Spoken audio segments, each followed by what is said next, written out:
I'm Rick Beals. I'm the pastor of First Christian Church here in Paulding. Nice to see all of you here tonight. There's an event coming up in Williams County called Christians Stand Up for America, Saturday, October 18th at 9 a.m. in Holiday City. The Freedom Voters welcome Pastor Lorenzo Sewell, pastor of 180 Church in Detroit, nationally recognized Christian leader who delivered a prayer at the pre-inaugural service for Donald J. Trump. This will have a continental breakfast and other things there too. So just so you're aware of that, there are some flyers around the room. Let's pray. Lord God, we just come before you and give you thanks for living in this free country, for having the opportunity to come together in freedom and pray and gather together and spend this time together. Lord, we pray for our country. We pray for its leaders. We pray for those people who are here tonight to speak. And we thank you for the food that we're going to have. Would you bless that to our bodies, we ask. And Lord, we just give you this time in the name of Jesus Christ, our Lord and Savior. Amen.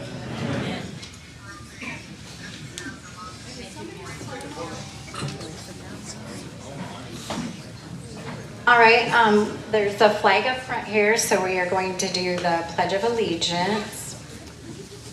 I pledge allegiance to the flag of the United States of America and to the republic for which it stands, one nation, under God, indivisible, with liberty and justice for all. And now our national anthem, sung by my wonderful friend that always shows up for me, Gina Campbell. Thank you. All right, let's face the flag. Oh, say, can you see by the dawn's early light what so proudly we hailed at the twilight's last gleaming, whose broad stripes and bright stars through the perilous fight o'er the ramparts we watched were so gallantly streaming, and the rocket's red glare, the bombs bursting in air, gave proof through the night that our flag was still there. Oh, say does that star-spangled banner yet wave for the land of the free and the home of the brave.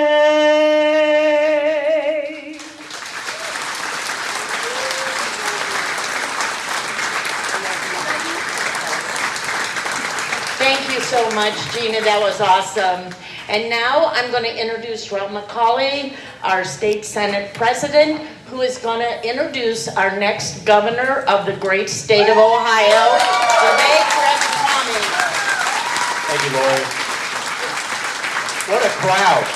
What a crowd. This is probably the biggest crowd we've had in Paulding County, and I think we know the reason why. We're all here to see our next speaker, who it's my great honor to introduce.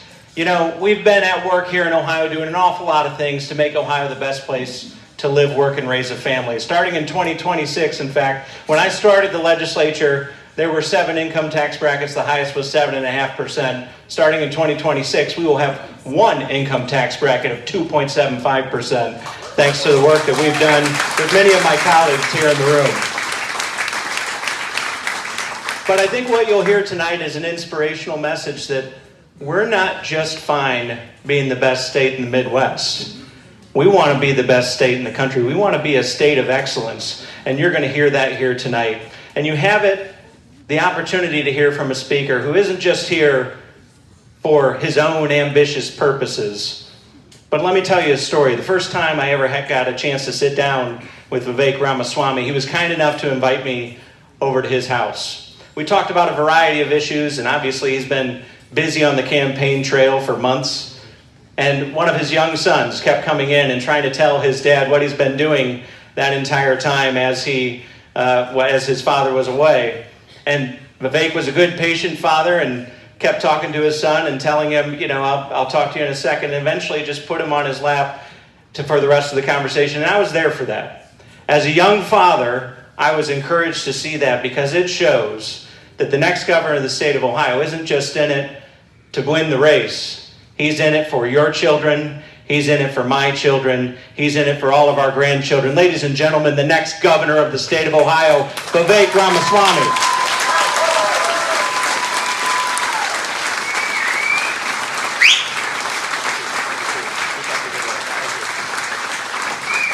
Give our Senate President another round of applause, Rob McColley. Northwest Ohio is proud of you, man. We're proud of you. I appreciate it. Thank you for the warm welcome, everybody. Wow, this is great energy in here. We don't need to track the polls, or we don't need to track the pundits. I think we're going to be well on track to winning this by a 40-point margin next year with Northwest Ohio coming out for us. So thank you, Paulding County. It is great to be here with a warm welcome. I think we have a choice to make in the future direction, the next chapter of our success as a Republican Party and as a conservative movement. And I think it's a choice that we ought to make cautiously. We ought to think about what our goal is for the next phase of our growth as a party. Is it to defeat the left, which frankly we did last November decisively at the ballot box? Not with bullets, but with ballots. That's how we win on our side. Is it just to defeat the left, or is that not ambitious enough? To me, I think we have to aspire to much more than that. We have a country to save that's far greater than just defeating our opponents on the other side. The question for us now, after we won at the ballot box last November, is now not what are we running from, but what are we running to? What do we actually stand for as Republicans, as conservatives, as Americans? That's the question ahead for us. I'm confident we're going to win the election next year just like we did last year. And we're deeply confident of that, but we want that victory to mean something that lasts, that takes our country and our state to the next level of our growth, to answer what it means to be a citizen of the greatest nation known to the history of mankind. What does it mean to be an American? To me, it means we believe in those ideals of 1776. We celebrate the 250th anniversary of the Declaration of Independence next year. What do we celebrate? We celebrate the ideals enshrined in that document. We celebrate meritocracy. The idea that you get ahead in this country, not on the color of your skin, but on the content of your character and your contributions. That's why we're done with the woke DEI agenda and group quota systems and affirmative action. Because we stand for merit in the United States of America. It means we believe in the rule of law. And I say this as the proud son of legal immigrants to Cincinnati, Ohio. That also means your first act of entering this country cannot break the law. And that's why if we've had the largest influx of illegals into this country in American history, we should have the largest mass deportation in American history. That's not racist or xenophobic. That's what it means to stand for the rule of law. It means we believe in free speech and open debate. That you get to express yourself freely as long as your neighbor gets to in return, without fear of the government censoring you, without fear of your political opponents putting a bullet in your neck. That too is what it means to be a citizen of this country. It means that we're heroic, that we're brave, that when called upon, we do the right thing for our country in our hour of need, that we take risks. Sometimes we fail, but we pick ourselves up, seeing ourselves not as victims, but as victorious. Hardship is something we encounter from time to time, but hardship is not the same thing as victimhood. This is all part of the American creed, the American spirit that brought us together 250 years ago. And that is the spirit that I want to see us reawaken right here in our state of Ohio. Because you know what? Texas and Florida, they've done a great job in the last half decade. I give them some credit for doing well for the last 5 to 10 years. But pretty soon we're going to be saying in the most friendly of ways, Texas and Florida, you can get out the way. It's going to be Ohio leading the country from the front now. It's Ohio time. It's Ohio's moment to lead the country, not just to be the best state in the Midwest, because, as Rob, you aptly pointed out, we already are the best state in the Midwest, thanks to great work from yourself, leading as Senate President. Christina Rogan right there sitting next to you. Great state senators who have led an outstanding state for the last several years, but we're done just being the best in the Midwest. We're ready to lead our country by being the top state in the nation to raise a young family, to give your kids a world-class education, to grow our economy, a small business to be a big business, to celebrate success and the American dream, to be the state that patriots across this country actually flock to and flock back to, instead of just leaving for zero income tax states somewhere else. That's what we're ready for. Now, I visit our friends in New York. I was in New York earlier this week, actually. Some of you may have seen me. We had some events out there. I did some stuff on Fox, and after I did my hit with Jesse Waters, we were just chatting a little bit backstage in the commercial break, and he said, "What are you trying to do with Ohio?" I said, "We're leading Ohio to be the top state in the country. You just watch and give us a few years." And he said, whoa, don't get carried away there, all right? We like you and everything, but how can Ohio be that state in the country? And I reminded him, as we should remind ourselves, that it was not long ago that Ohio was that state in the United States of America. At the turn of the last century, we were the wealthiest state in the Union. We led the first industrial revolution.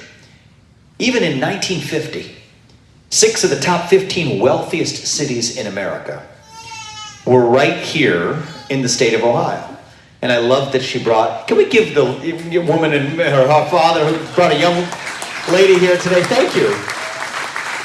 It's like the soundtrack of my household for most of the last 5 years, and then now I got a 3-year-old and I'm missing it, and guess what? We're, God willing, about to have a baby of our own again in February, where we'll be a girl dad. Is that a baby girl or boy? Baby boy? Here. You got both? That's great. I love the shirt too. And that's why we're in this. We want those kids to grow up in not just a state that's living in the shadow of Texas or Florida, but in the state that's leading our country from the front, because that's who we were. For most of our national history, Toledo, not far from where we are, was the glass capital of the world. Akron was the rubber capital. Youngstown and Cleveland were the steel production capitals of the Western Hemisphere. Dayton led in computing.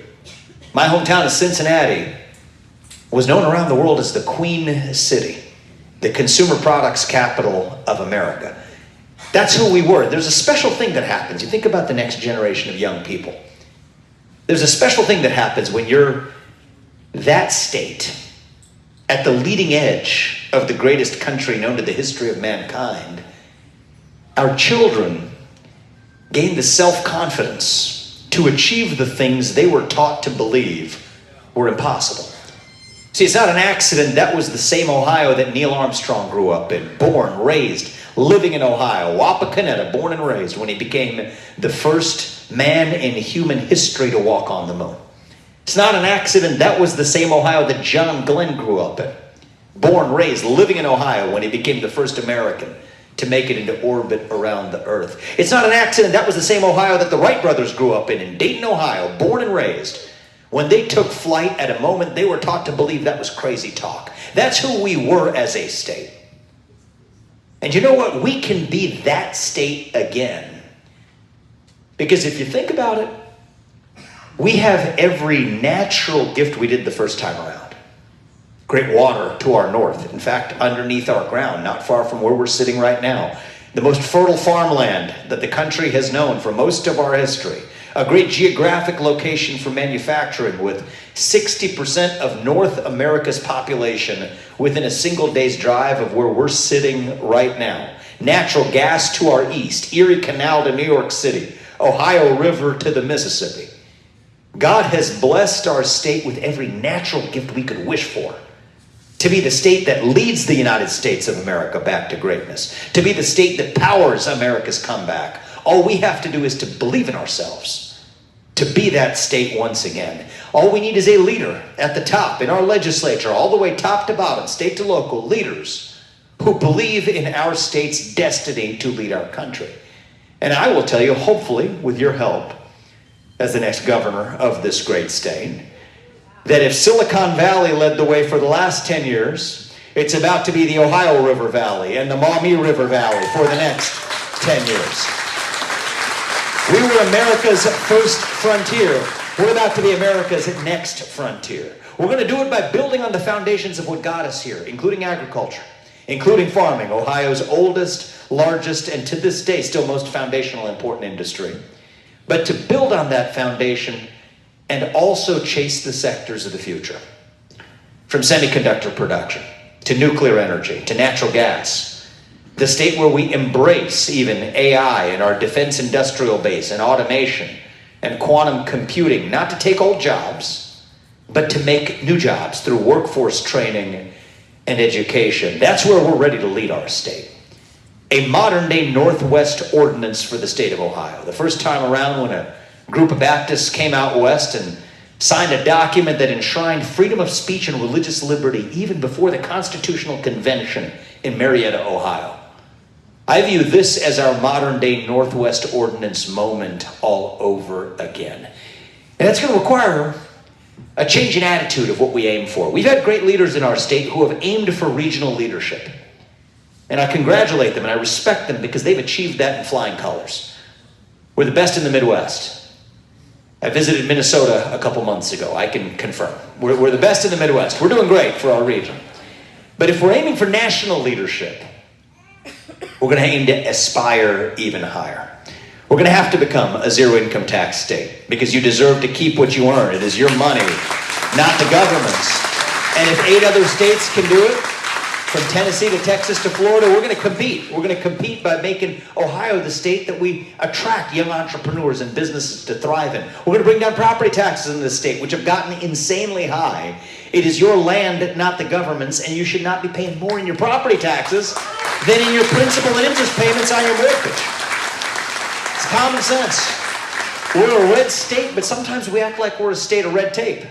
From permitting timelines for new water treatment facilities in the northwest part of this state, to building natural gas pipelines in the eastern part of our state, to tear down the red tape and to be the state where we build more homes to bring down the cost of housing, build more manufacturing plants, build more small businesses that grow up to be big businesses, build a life in the mold of the American dream.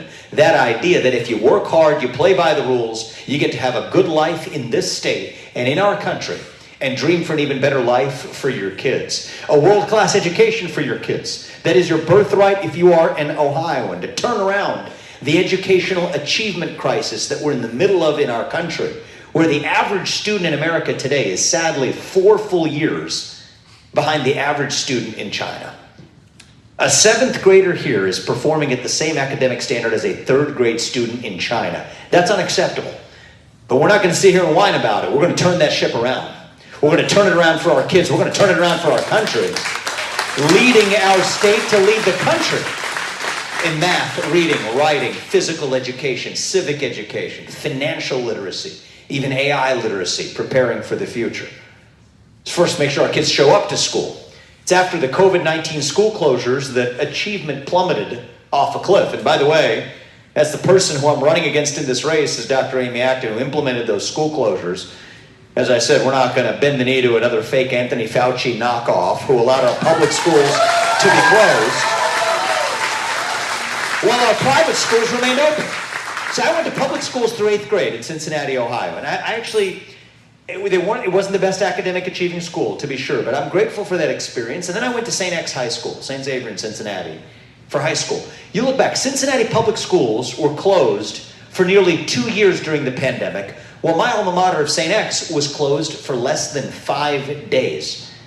Those kids in the public schools are never going to get that year and a half plus of their education back. So we don't have a lot of patience for the people who will preach about inequality while creating the very conditions for that inequality in the first place. We're going to create an education system that lifts up every kid, urban to rural, public school to private, standing for school choice that allows every parent to send their kids to the best possible school they can, because I think that's the right of every parent. But also, going further than that, by bringing standards back to our public schools themselves. On my watch, in this state of Ohio, if you can't read by the end of 3rd grade, you're not going to 4th grade until you can. Because that's the point in your life as a child where you make the transition from learning to read to reading to learn. And if you never make that transition, your chance of achieving success in life falls like a rock off a cliff. If you make that transition, your chance of achieving success and living the American dream goes up through the roof. It's the math of it. We have to stand for what's right. Algebra competence by the end of 8th grade. Civic competence by the end of high school, where every high school senior will be required to pass the same civics test that every legal immigrant had to pass before they become a voting citizen. The same ought to apply before you graduate from high school, because you got to know something about your country, to pledge allegiance to your country, to love your country.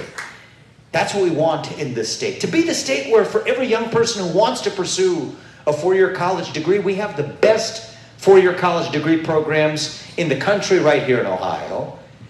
But also to be the state where if you want to be a welder or a mechanic or an electrician or a carpenter or a machine operator, you too can pursue the American dream without having to take on burdensome 4-year college debt. Where every path is open to every child, where we don't look at one of those as, oh, well, that's college, it's elite, therefore it's bad. Or you don't look down on some other profession because, oh, therefore it didn't involve college, therefore it's not elite, therefore it's bad. No, they're all elite, okay? That's the way we look at it here in Ohio, the state where every path is open to every child. That's what the true American dream is about. That's what made America great the first time. The country on God's green earth where you can make the most of your own unique God-given talents without any man or system or government or bureaucracy standing in your way. That's how we made America great the first time. That is how we will make Ohio great the next time. The state where that American dream is your birthright, where success is your birthright, where a world-class education is your birthright, where freedom is your heritage and excellence is your destiny. This is not a humble vision for our state.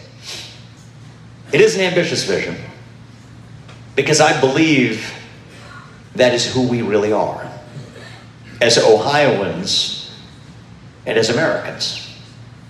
We don't whine, we win.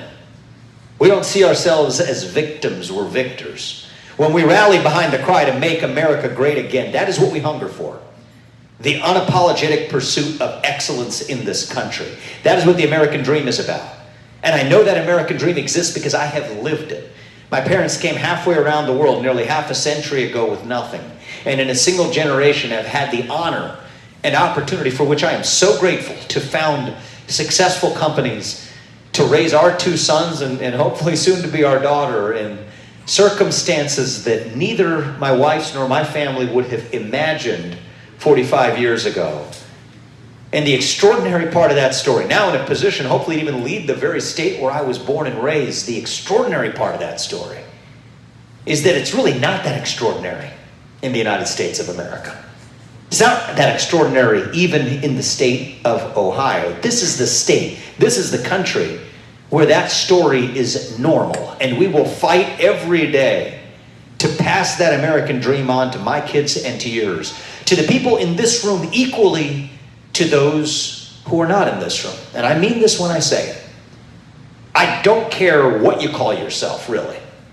I'm a proud Republican, and the rest of you are presumably in this room too, and I'm grateful for that. But when we're talking about leading this state, I really don't care what you call yourself. You could put Republican, Libertarian, Independent, orphaned Reagan Democrat, politically homeless, doesn't matter. if you care about giving your kids that world-class education, if you care about giving your kids the same shot at the American dream that this state and this country gave to me and to my family, then honest to God, we will work with you to lead our state to greater heights than we have ever seen. We don't just want to make Ohio great again. We want to make Ohio greater than we have ever been. We want to do it in a way that lifts up your economy, lifts up our kids' educational outcomes, unleashes energy in our states, fight crime in this state.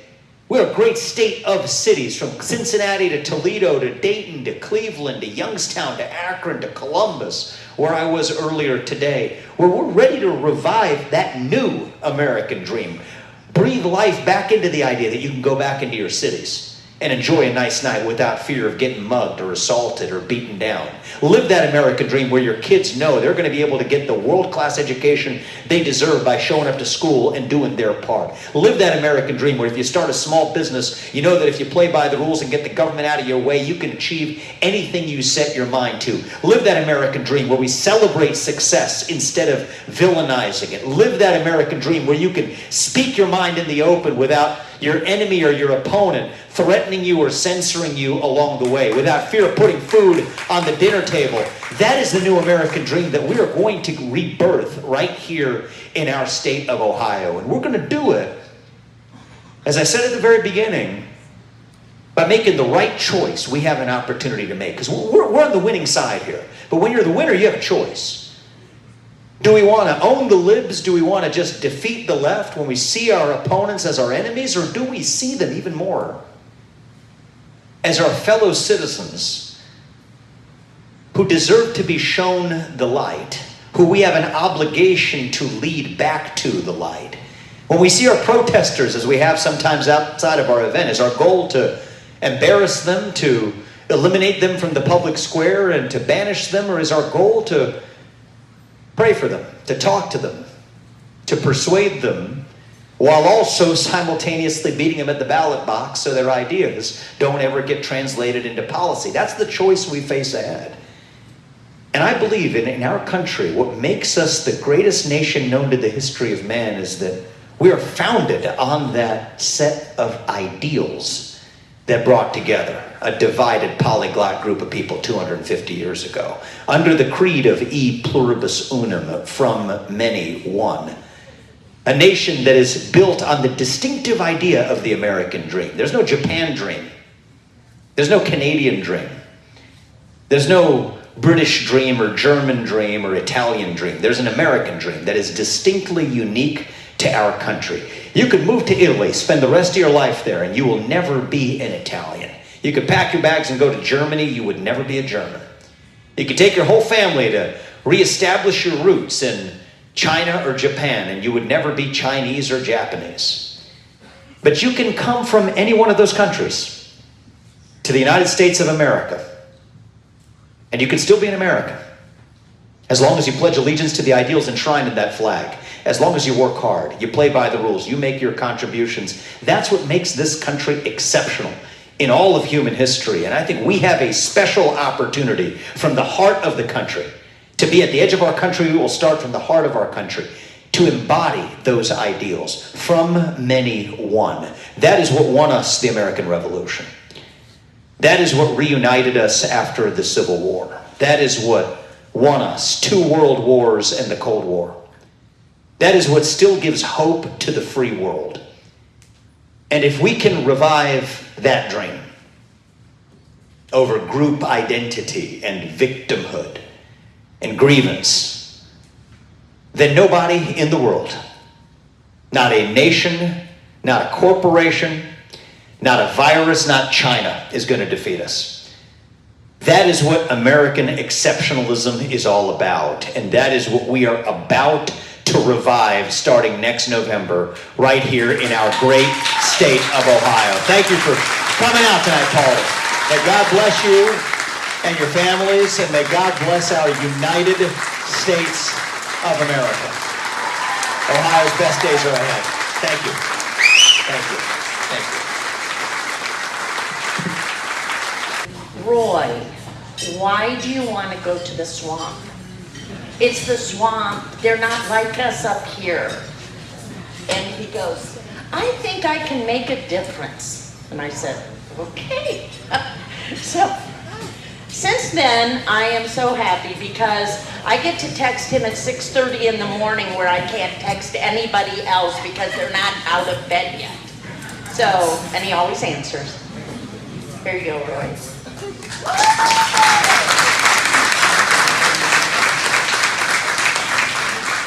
Well, I will tell you, when you're the first of 47 speakers, you're told to keep it short. I'm already getting the signal from Tony here. I'm done. But I just want to talk about what is the privilege of serving as your state rep from the 82nd. And I want to talk to, there is a number of younger people in here, and there's some people here that are here for the first time for this event. And when I went to Columbus, I had shared with Senator McColley earlier, I had the privilege of serving in this county as county commissioner for 10 years. And in 10 years, we never made a single decision in that office based on politics. Well, we do in Columbus, and for good reasons. But I will tell you, my calls and emails that come from my district, from people that disagree with me, are courteous. To an extent, they are kind. We have good discussions, and we look for answers. And to the young folks in here, I will tell you, you need to be involved starting now. You need to learn how government works. It's unacceptable when you go to the ballot box that you don't know there are 3 county commissioners. That was one of the questions I had when I first ran for county commissioner. Well, how many commissioners are there? You need to know how government works. You need to build a relationship not only with your school board members, but your county commissioners, your county auditor. All of them play an important part in the future of Ohio. I appreciate serving my district, and it is special for many reasons. I listen to my colleagues, and I get emails from outside the district that I would blush if I read them to you. They're not emails that look for solutions. I would say, if I get a bad email or an email that is not constructive, 99% of the time, it is not from my district, and I'm probably low. It is a privilege to serve all of you. Thank you for the opportunity. And when I say you can call me anytime, Lori's not kidding. She texts me at 6:30 and acts surprised when I answer her. So thank you for coming out tonight. Thank you, Lori, for all your work. Thank you to the gals. Thank you to everyone that helped set up. And thank you.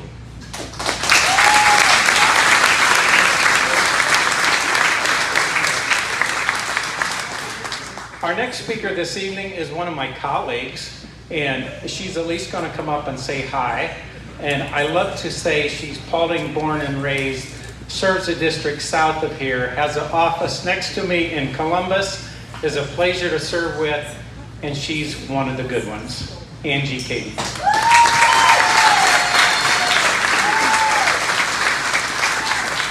Thank you, Roy, for those kind words. And I am a graduate of Paulding High School, and that's the color that I wore tonight to represent the Panthers. So, but it is a pleasure to be here, and this is an amazing, amazing crowd, and so just so excited to be here. And I want to let you know that Roy is making a difference in Columbus, and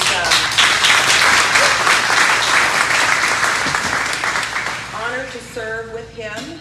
And our offices literally are right beside each other.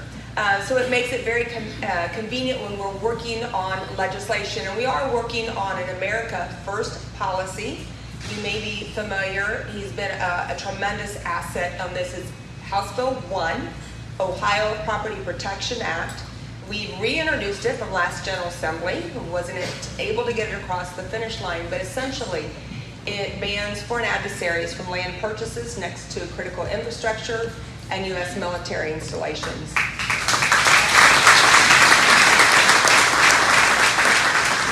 So now that we are back at Columbus, we are going to be working very hard to try to get this across the finish line. And we know that if we can't get it through this General Assembly, we'll have to wait till we get Governor Ramaswamy to get it through. But I'm hopeful that we can get it through this year. Also, I'd like to just kind of point out, I'm very proud of a couple of the initiatives that we've taken in the House. We have a Doge Caucus, and we also have a MAHA, Make America Healthy Again. So we're teeing things up for Vivek and getting ready for some bold new ideas.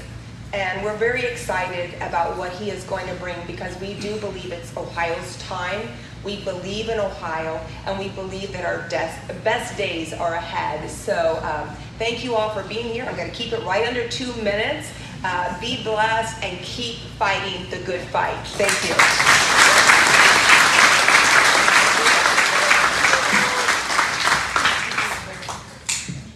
All right, now we're going to start with candidates. And our first speaker is Jay Edwards, who is a candidate for Treasurer of the State of Ohio. Here you go, Jay. Make sure you don't bet on the vodka, or we're going to make our host here upset back there tonight. But I want to say thank you very much for having me. I'm a candidate for State Treasurer. I come from the hills of Appalachia down in southeastern Ohio. I was a state rep for 8 years. I drove all over northwest Ohio today looking for some hills. I couldn't find any up here. But it's such an honor and privilege. I got into the race about a month ago. We've been to 42 counties in 30 days. We're working very hard to try to earn your support. I like to say I'm a common sense conservative. But first off, how lucky are we to be in Ohio right now with someone like Vivek Ramaswamy running for governor? And how lucky are we to have another homegrown Ohioan, J.D. Vance, in the vice presidency? It's kind of an exciting time to be a Republican in Ohio. And I like to say I'm a common sense conservative, believe in God and guns. But I also believe in common sense initiatives from the state level and across the board. What you're seeing right now in Washington, D.C. and across our country, it's nuts. We live in two different worlds. The fact that we had people celebrating the death of a guy that went to college campuses to use his voice and his freedom of speech amongst people that disagreed with him. His whole message was, let's put our guns down, let's get off social media and have a conversation. We see people celebrating that. We really live in two different countries right now amongst two different people. And hopefully, I think we're coming out of that. Most of us probably already saw that light. But I think now a lot more people are seeing the light. I'm talking to pastors and priests. I'm talking to Turning Point USA chapters. We're seeing more young people first time going to church. I think we're seeing a positive light that we're going to see Charlie Kirk's legacy live on for a long time. When I say I'm common sense conservative, I don't believe men belong in women's sports. I think the state of Ohio needs to do something about our property tax situation. It really upset me this last time around to see, money, $600 million going to a stadium as opposed to bringing our property taxes down in our state. Absolutely, thank you very much. Those are things that I think, doesn't necessarily involve the state treasurer's office, but being in a statewide position, it gives you a bully pulpit to talk about these issues and talk about what's right and what's wrong. And so in the state treasurer's office, we take your money and we invest it for the state. We have programs. I think a program that's utilized in this part of the state quite a bit is the AgLink program to help farmers, and it's something that I'm very, very appreciative of. I think Roy and Angie talked about this just a second ago of not letting foreign adversaries buy our land in Ohio, amongst installations around Department of Defense and other places. I would go a step farther. You guys are doing great work. I would go a step farther and say I don't think the Chinese should be able to buy property anywhere in the state.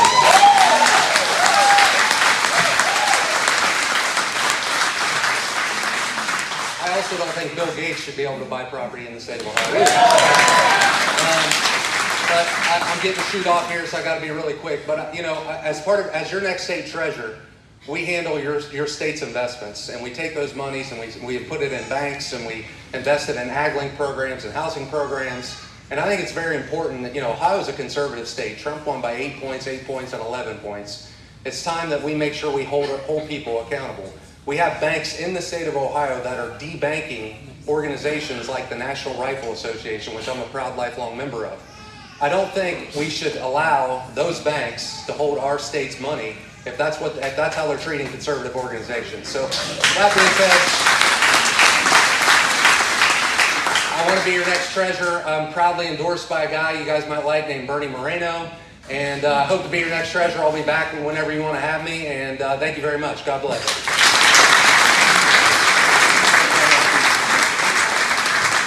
All right, thank you, Jay.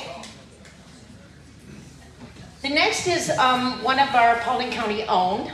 And she is our auditor's office is opening up because Claudia is retiring. And so Angie Stover has thrown her hat in the ring. And so she's just going to take a few minutes and tell us what she wants to do.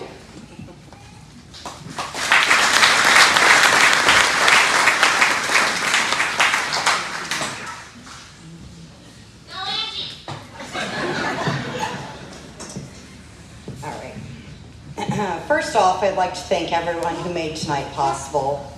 Thank you all for being here. Your presence shows that you, like myself, care deeply about our community, our future, and the leaders you choose to represent you. For those I haven't met yet, my name is Angie Stoller, and I'm a proud Republican, and I'm running to be your next county auditor. I was born and raised here. I graduated from Paulding in '92. And 31 years ago, I married my husband, Brent, who, like me, has deep roots in this community. He works full-time on our family farm, continuing a legacy that was started by his father and uncle. Together, we build a life grounded in faith, hard work, and service. We've been blessed with 4 sons, 3 daughter-in-laws, and 9 amazing grandchildren. Paulding County isn't just where we live, it's where we've planted our family's future. For the past 12 years, I've served in the auditor's office, and like many of you, I did not fully understand the scope of what we really do in there. So just let me share a few of the things that we do. On the real estate side, I manage the CAUV program, do deed transfers, create parcels, work with the appraisers. We've brought in wind and solar farms that the state has told us how they're going to be taxed. We do annexations. I help identify and restore parcels to bring them back onto the tax roll. And then I've been involved with 3 of the triennial updates and 2 full reevaluations. Each one is a massive undertaking to ensure that there's fair and accurate property assessments. I also want to give credit where credit's due. The auditor's office team is led by Claudia Fickle, and she's made tremendous strides in the recent years, updating the systems, improving processes, and bringing our technology into the 21st century. You've likely seen the new valuations for the 2025 tax year. It was a triennial update, meaning the state implements the values based on the last 3 years of property sales. Every 6 years, we conduct a full reval, physically inspecting every parcel.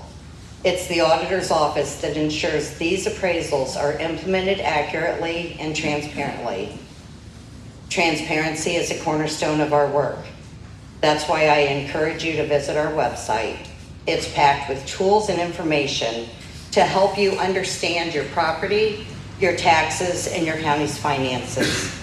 If you ever need help navigating, please make sure to call the office, and one of the ladies would love to help you. After 12 years in the office, I know the responsibility that comes with the job. I know the people, I know the systems. I may not know everything, but you have my promise to continue to learn, grow, and to lead with transparency and integrity. I love what I do. Every day brings a new challenge and a new opportunity to improve and a new way to serve our county.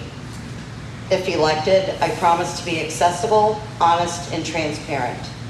I will continue to work alongside the dedicated staff already in place, building on the strong foundation that we've created together. I will listen, I will learn, and I will lead with integrity. I'm asking for your vote and your trust to be your next county auditor. Thank you, and may God bless Paulding County.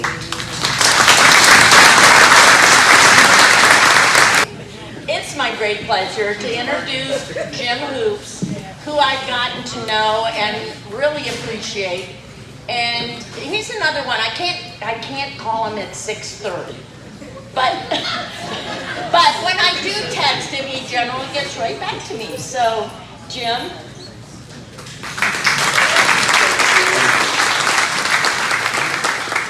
That's a hard act to follow with ties.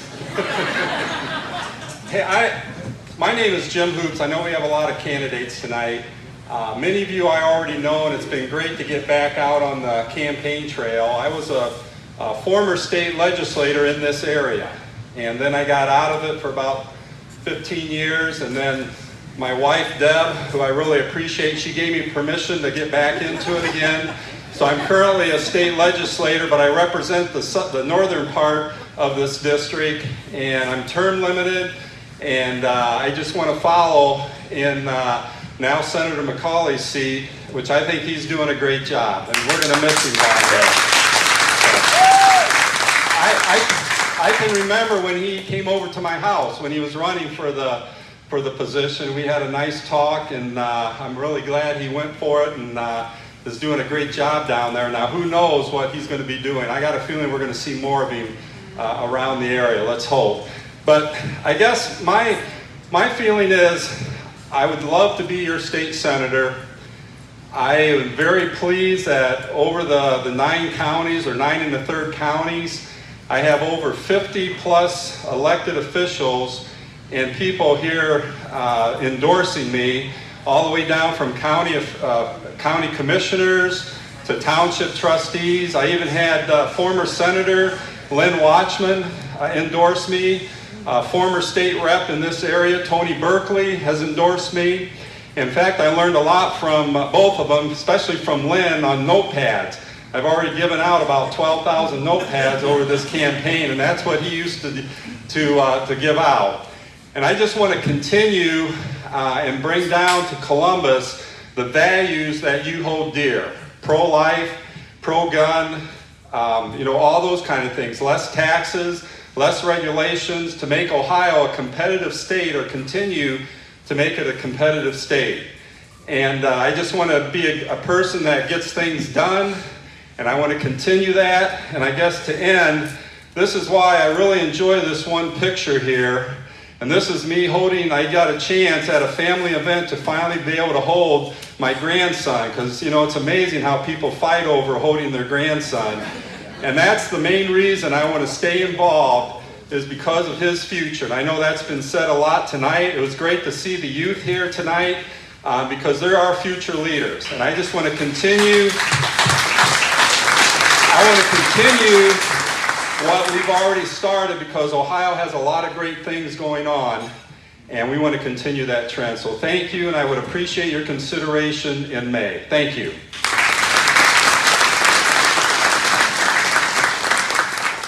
I just wanted to let you know, if you looked on the back at the sponsors, we had 2 youth sponsors. One was Jim Hoops, the other was Josh Williams. And we talked to them, thank you, and they paid for almost all of these youths. They all came free. So these guys sponsored the youth. Thank you, because we had over 25 youths that came. So I think it's fabulous that we're getting them involved young. Have you stand up? Have the youth stand up? Oh, all the youth. All the youth.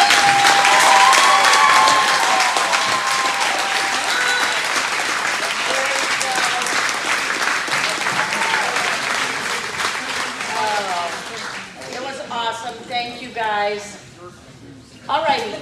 Next is another candidate running for the 9th district, which is Marcy Kapter's district. Which, yeah, we would really like to retire Marcy Kapter big time. And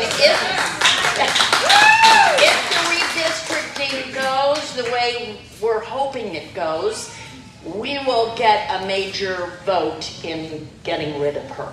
So, Derek Marin from Toledo, thank you. Well, good evening, Paulding County. My name is Derek Marin, and I am running to retire Marcy Kapter. Are you guys glad Donald Trump is our president? Are you guys glad Donald Trump is our president? Yeah, when you're winning as much as Trump is and the Republicans are, sometimes you forget about all the winning and accomplishments that's been done. Let me highlight 3. Illegal immigration. A year ago, I was with Pam Bondi and Laura Trump in Yuma, Arizona, and we watched as our own government took hundreds of illegal immigrants, put them on a bus, and was sending them to the Phoenix International Airport to fly them all over the country. Okay, President Trump has cut illegal immigration down via border crossings by about 98 to 99%.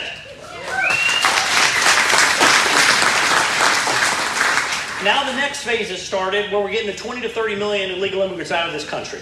Okay, I'm so tired. You remember these liberals say, well, how are you going to get 20 or 30 million out? Well, we've got almost 2 million out because the majority of them have self-deported. When you take away their welfare benefits, you start putting Americans first, you make it less hospitable to be here in America and they go home. That's how you do it. The Republicans are doing a great job on that. Number 2, Donald Trump, when he took office, he went to eradicate DEI. I am so fed up, like almost all of you in here, at dividing us on race, dividing us on gender, putting all this sexual stuff in our classrooms. Donald Trump said, listen, if you want federal money to go to your universities and K through 12, you're going to stop this nonsense. And that's what he's done. We have to be the party, and our country has to get back to evaluating people on their character, not on their color of skin. Their accomplishments, not their gender, and what their vision is, and what they want to do.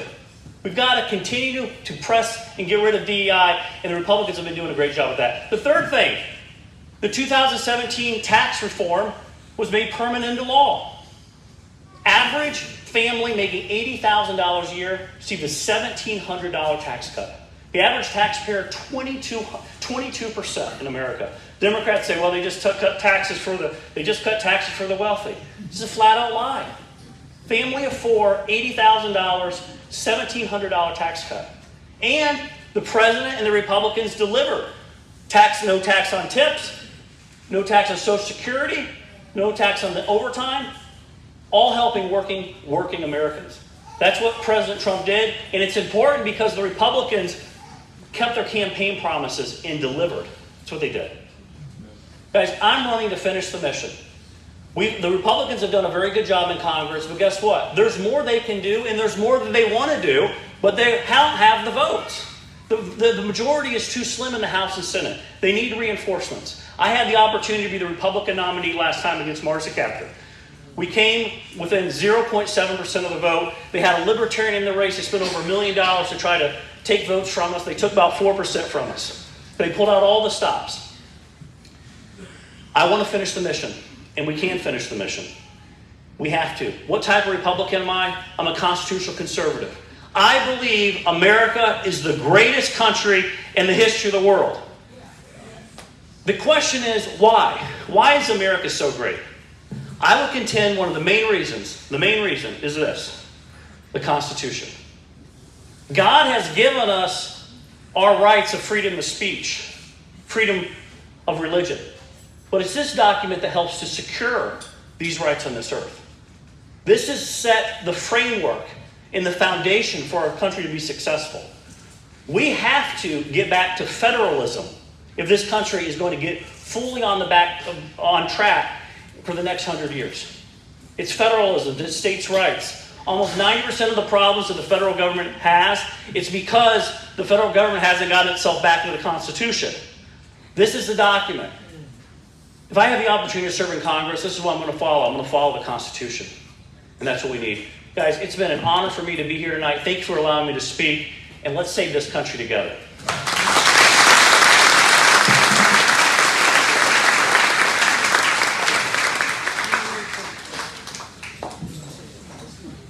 Okay, the next is Sean Schutte, who is also running for auditor here in Paulding County. And so he'll just tell you a little bit about himself so you know.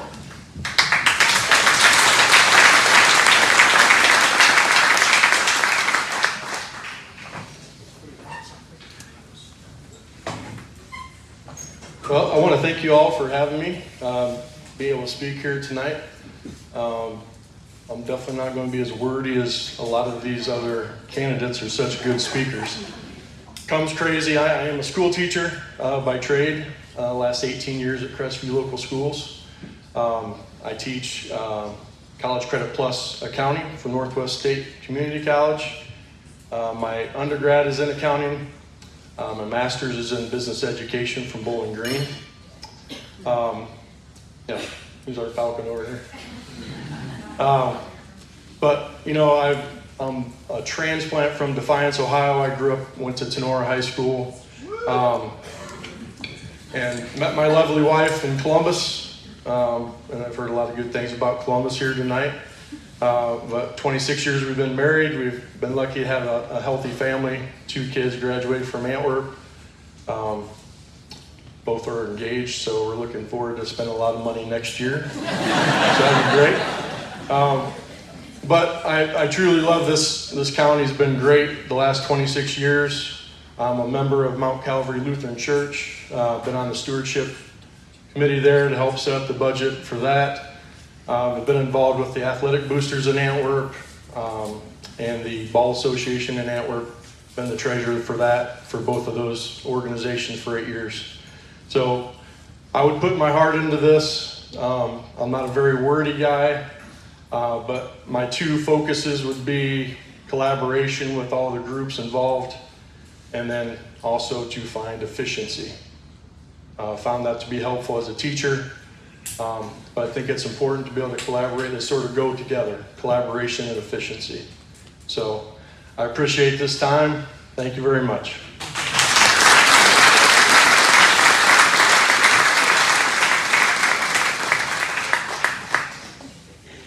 All right, Tony.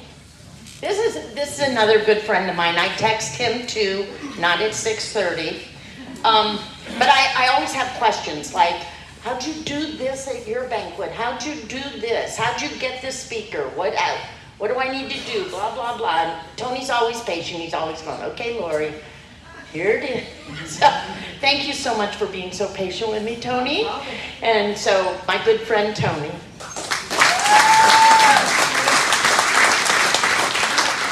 Well, first, give it up for her. Isn't this incredible? I told her tonight, I remember coming here and there was 100 people here, and she said, it's about 100 people. I said, that's pretty good. I said, next year it'll be bigger, and next year it'll be bigger, and look where we're at tonight. It's absolutely incredible. Thank you all, and congratulations. This is a wonderful event. Those of you who were in Putnam County last week know I lost my show notes. That's probably a good thing. I didn't write any tonight either, so you're in luck on that front. I am Tony Schrader. I represent the 1st Senate District, the most Republican district in Ohio, by the way. Congratulations. Along with my dear colleague, Gina Campbell. Gina, stand up. So, the Ohio Republican Party is made up of 66 members, 1 man and 1 woman from each of the 33 Senate districts. And we are fortunate enough to represent the district where the Senate President is currently running one of the bodies of the General Assembly. We're neighboring the Speaker of the House, and the guy that's running the Agriculture Committee happens to live here too. So it's pretty sweet being from Northwest Ohio, I have to say. You're seeing these statewide candidates here tonight because of a very important reason. Not that they don't want to come to Paulding County, which is almost Indiana if you're in Columbus, right? So they want to come to Paulding County because you're going to help decide who wins next year.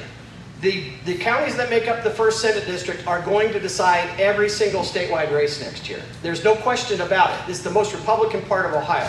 You vote like a county that's half again as large as you are. And Putnam County does the same. And so does Fulton, and so does Williams, and so does Defiance, and all the way down the line. You matter. And so your involvement in this event and your willingness to help turn out the vote for these candidates to win is what's absolutely critical to us actually succeeding next year. And I have every confidence we're going to. Gina and I are on the ballot next year in May, believe it or not. It doesn't seem like that long, does it, Gina?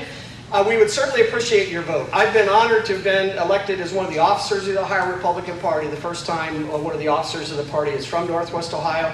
And let me assure you, thank you.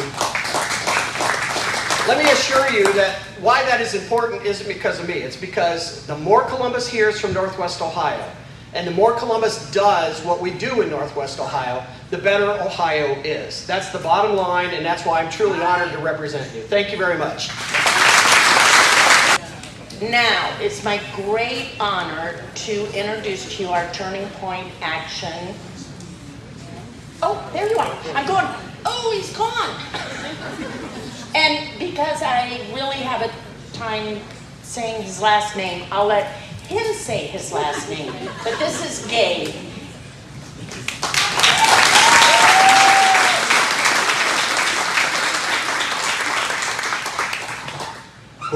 Before I say my last name, it would be appreciated if you all would join me in a quick moment of silence for Charlie Kirk.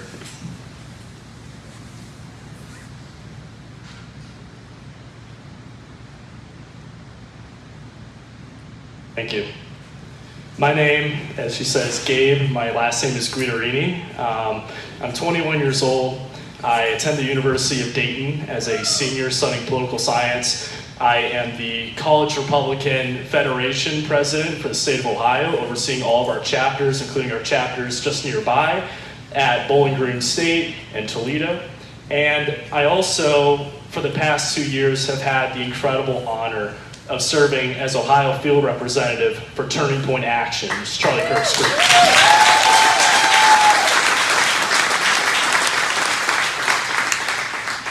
Before I get into Charlie Kirk and Turning Point Action, I just want to kind of help you all to understand how meaningful this is to me personally. I may be in Ohio now, but I didn't grow up in Ohio. I grew up in a Democratic suburb of Chicago, in a Democratic household under a Democratic school administration. During my sophomore year of high school near Chicago, COVID struck. Our draconian state government in Illinois shut down our school for a year. We had to be behind Zoom classes. For a year after that, we had to wear face coverings. In those moments, people turned to Charlie Kirk for answers. My peers turned to Charlie Kirk for answers.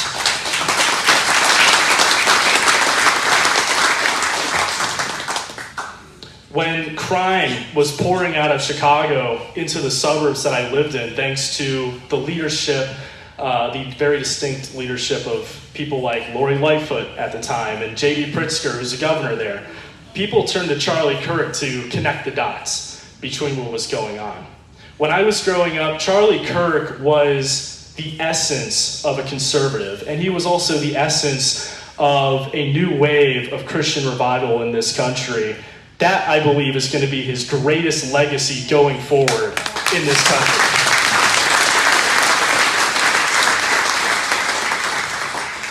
And really, so that he awakened millions and millions of young people. As I mentioned, for the past 2 years, I've been working for Turning Point Action. Charlie Kirk founded Turning Point Action in 2019 to do two distinct things. The first mission of ours is to make sure that our children and grandchildren can enjoy this country in the way that we have. And here in Ohio, that means that they stay in Ohio instead of being pressured to move out of the state for better opportunities. And the second thing that our mission is and that Charlie Kirk set our mission to be is to ensure that for our parents, for our grandparents, for the millions upon millions of generations of Americans who are here before us, that the blood, sweat, and tears that they shed for this country was not shed in vain, that we will save this country and make it great and make them proud. That is what we're here to do. And we do that by electing good leaders. I'll get into the process of how we do things around Ohio.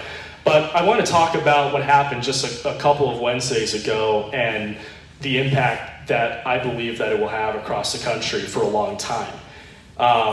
It's been a really tough week for all of us at this team, tough couple of weeks. And I remember in the 3 days after it happened, I could barely even get out of bed. The only thing that got me through it was the outpouring of support that we got from so many people here in Ohio and across the country. It meant so much to us. And not only because Charlie was my boss, but because Charlie was also that inspiration for me. Charlie was that reflection of that spirit within our country that makes this country great.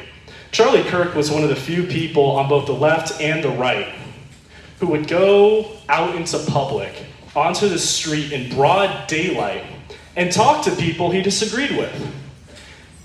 When they shot him, in a major sense, they were shooting at every single one of us. He represented all of us. He represented the conservative base. He represented Americans who think freely. And he represented a Christian awakening among young people in this country. And he was the one guy who went out there and actually talked to people about it. He wasn't an elected official or a lawmaker. He was the guy that would have conversations, and he was killed for it. He was targeted. In a similar sense to how the radical left tried to assassinate President Donald J. Trump last year. They failed then. But they believe that what they got 2 weeks ago is what they have wanted. What they intended for President Trump is what they believe they have accomplished several weeks ago. The graphic images that we saw on social media, the wanton violence, it is intended to terrify us. It is intended to terrorize us into submission, into silence. It is intended to scare us out of voicing our minds. But I believe it will have the opposite impact in this country. I believe that what they intended will be the reverse of what was intended for us.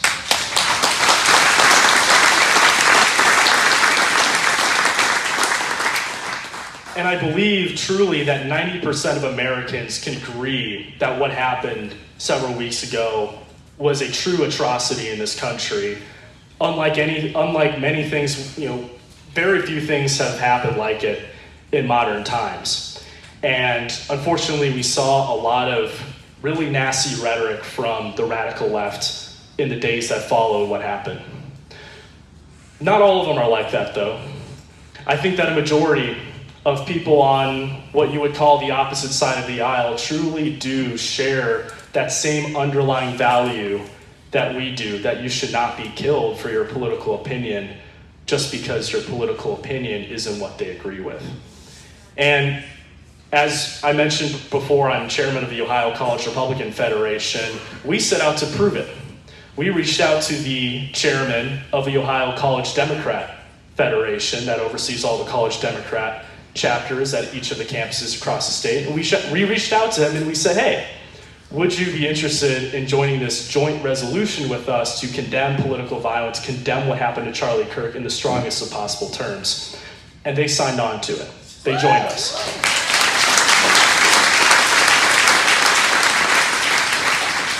It was great to see. I'm glad they did. We would have really gone after them if they didn't. But that really did send a good precedent that what is possible can be achieved. And unfortunately, they received some pushback from far left elements for doing that. The college Democrats received pushback from their own party for doing that. And I wish that more of the leaders of their party would come out and say the same thing that they had the courage to come out and say. Most of us can agree on the same basic underlying values that have guided our country for hundreds of years.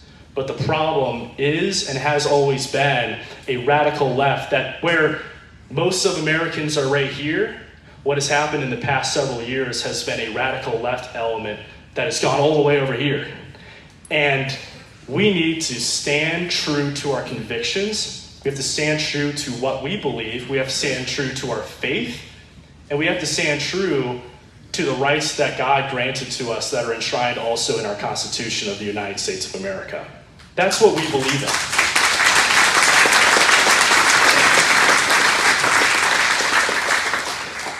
And we're going to keep doing that. Charlie, as someone who knew him, Charlie would have wanted us to fight harder than ever before. And we are going to do that. We're just going to keep fighting harder than ever. We are going to continue to build on his legacy by building up this organization and helping promote the conservative cause and promote our faith in every sector we can. And we're just going to keep doing that going forward. I want to talk a little bit about Turning Point Action and what he intended for Turning Point Action and what we're going to keep doing. Turning Point Action is a 501c4 electoral group. And what that means is we go out and do the political work. I don't oversee the college campus chapters or the high school campus chapters, although we have those, and they are doing incredible work, instilling a generational impact in this country. But what we do is something a little different. We don't have chapters per se. We don't have a chapter system on our campuses. What we do is we go out into counties like this. I'm all the way from down in Dayton, but I cover a large swath of this state.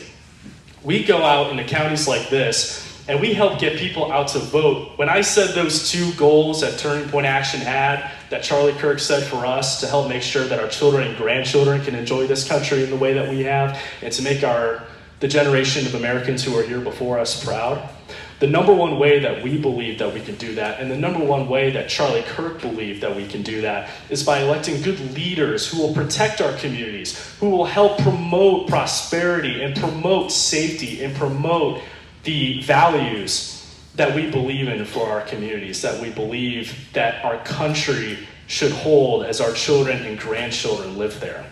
That is what we believe in doing. And we do this through get out the vote operations. We do this through registering new people to vote. Last year in the 2024 election, we were active statewide doing just that. And we were able to get over 13,000 new Republican voters who wouldn't have otherwise voted out to the polls that year. And it made the difference in a lot of small down key races.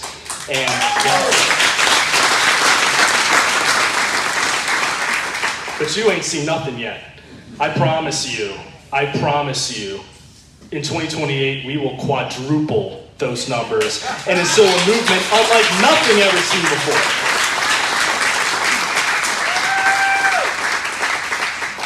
It takes all of us. It really does. And I want to raise my kids in this state. I want to make sure that other people can move to this state and raise their kids in this state. This is where we make our stand. This is Ohio. And we're going to keep fighting for it for as long as we live because we believe in it. And we believe that what happens here is not just the business of the news. It's not just other people's business. It's our business. It's all of our business. And that's what Charlie Kirk believed. He believed that to be good citizens, we have to get involved, not just for our own sakes, but for our neighbors' sakes, for our kids' and grandkids' sakes, for everybody's sakes in the community, because that's the American spirit of community service. That's what we're all in this for. And lastly, I want to thank you all for being here. Just being here in this room, helping out your Republican Party. And can we get another round of applause? They've done an incredible job with this event. Great. Just being here in this room, getting involved with your local county Republican Party is the first step to becoming that warrior citizen that Charlie Kirk always talked about. To fight evil, it takes getting in the arena. And that's what we need millions upon millions of Americans to do.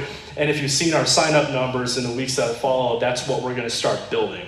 And so I want to thank you all for being here. I want to be thankful for the opportunity to speak here. God bless each and every one of you. Let's go win in 2026, 2028 for Charlotte. Thank you.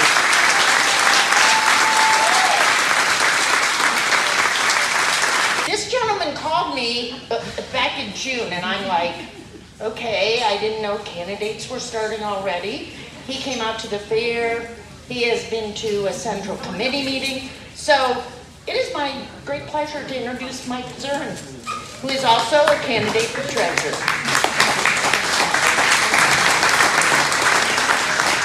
I'd like to say that to Paulding County, this is an amazing banquet. Listening to Vivek speak, he is going to be a phenomenal governor. I'm so excited to support him. My name is Mike Zern. I am running for state treasurer. I am also the Lake County treasurer, so all the way on the other side of Ohio, about 3.5 hours from here, that's where I'm from. I'm serving my second term as county treasurer. And a little background on me. I am married. I have 4 children. I am a pastor at my church, Assemblies of God. I'm also a Fellowship of Christian Athletes huddle leader. I do have an MBA. I do have a PhD. I do teach at local colleges, finance. So I have a background in the treasurer's role. Some of the successes that I've had at Lake County that I want to share, and these are the reasons why I'm running for state treasurer. The first thing is unclaimed funds. At the state level, that would be returned by the Commerce Department, but at the local level, that is controlled by the treasurer. And when I took office back in 2021, we had $5.3 million in unclaimed funds sitting at the Lake County. And we researched, it took us 4 years, we researched back from 2020 to 1983, and we returned to 17,000 Lake County residents their unclaimed funds. And something that I would like to work with the Commerce Department at the state level, because I believe that $4.8 billion is Ohio residents' money and it should be returned to them.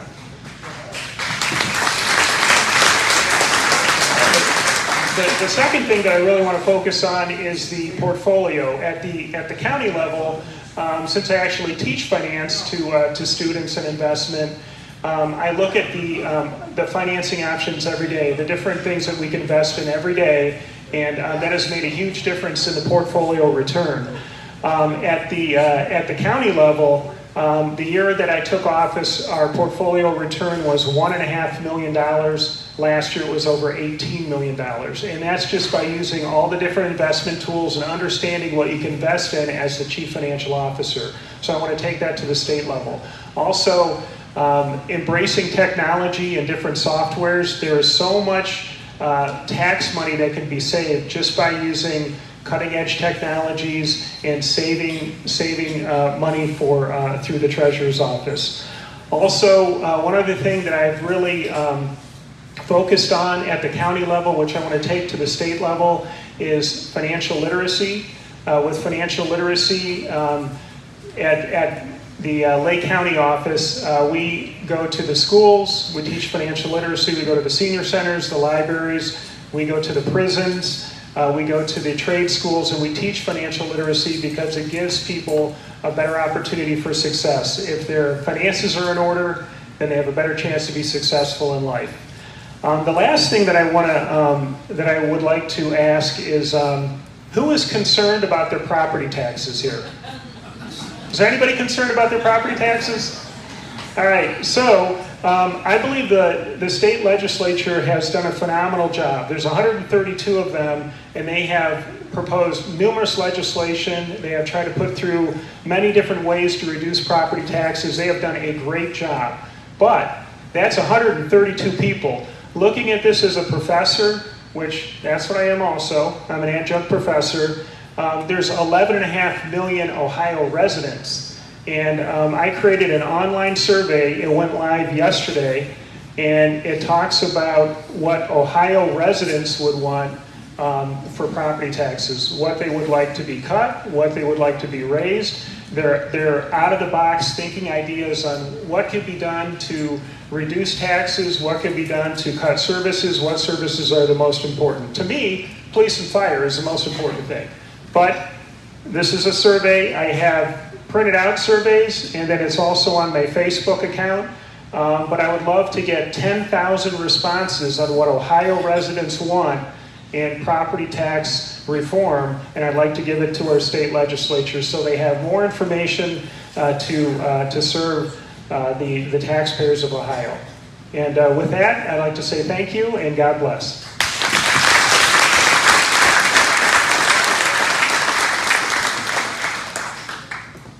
And our next speaker is...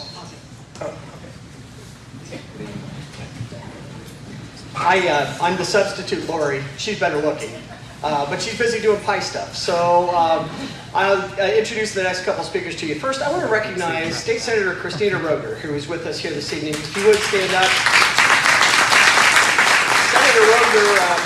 Senator Roegner is a candidate for Ohio Treasurer. She's all the way from over in Summit County, so she's going to have a bit of a drive home this evening. So watch out for deer and soybean clouds. So I'm just saying. It's a real pleasure for me to introduce our next guest. You know him as well as I know him.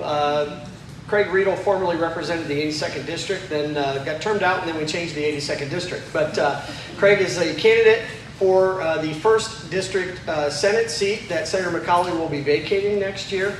Your friend, my friend, Craig Riedel.